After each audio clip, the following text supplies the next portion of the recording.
For those of you who watched my video last week concerning the DreadX collection, you'll probably notice that I have a fondness for retro aesthetics when it comes to video games. I have to finish what I started.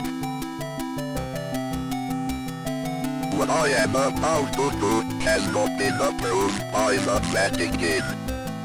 I can't quite explain it, but there's something really fascinating for me that you have all this modern technology and that it is, in some cases, difficult to actually replicate some of the graphics that you've had in the past.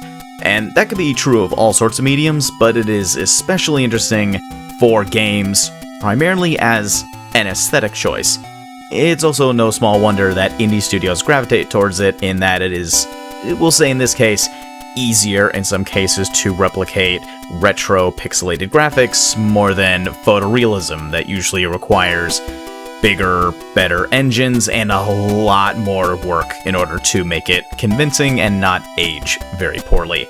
See any given photorealistic game from over 3 or 4 years ago. With that in mind, Faith is a game that is in the style of old school pixelated games. I can't cite a specific source for this, but if I had to nail it down, it would be akin to old Atari 2600 games. Keeping that in mind, the gameplay also matches that. You move up, down, left, right, and then you press the use button in order to, well, do anything, but it's primarily to hold up your crucifix in order to cast away the demons. Truth be told, you could honestly play this on a old school Atari 2600 controller and still be able to play this game just fine, which I think speaks volumes to the authenticity of the retro feel this game is going for. The developer Airdorf has said that this game is primarily inspired or a homage to the satanic panic of the 80s. And it's not surprising to see that this game has some inspirations and allusions to the original Exorcist, primarily on account of the premise of the game. I still don't trust these things. Aha! Yes. I heard a door open upstairs.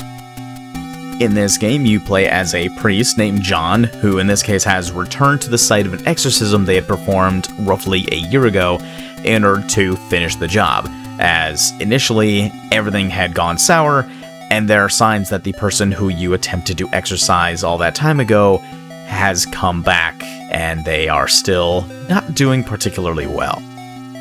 The main mechanic of this game is to move around, explore the world, collect notes, and to exorcise things, whether it be individual items, which will leave you notes which contribute to the story and the lore of the game, or actual demons themselves. My God, what happened to you? Do you think my face is pretty? I have to finish what I started. She's my priest. Yeah.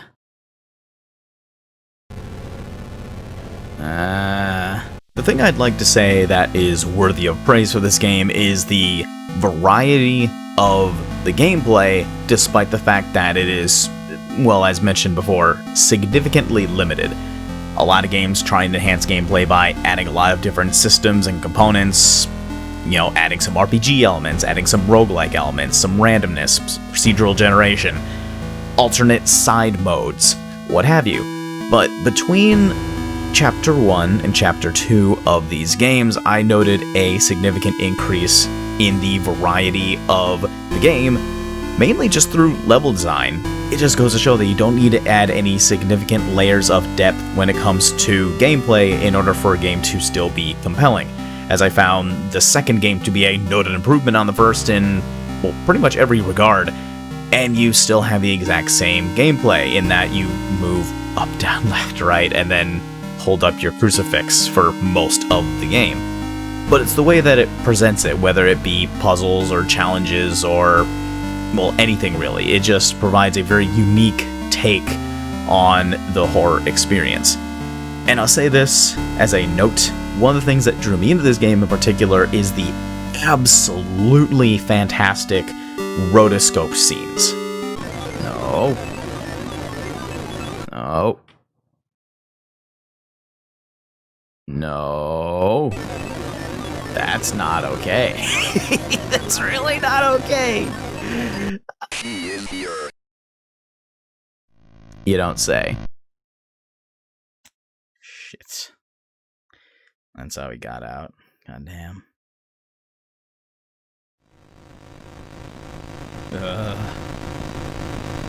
Oh, God.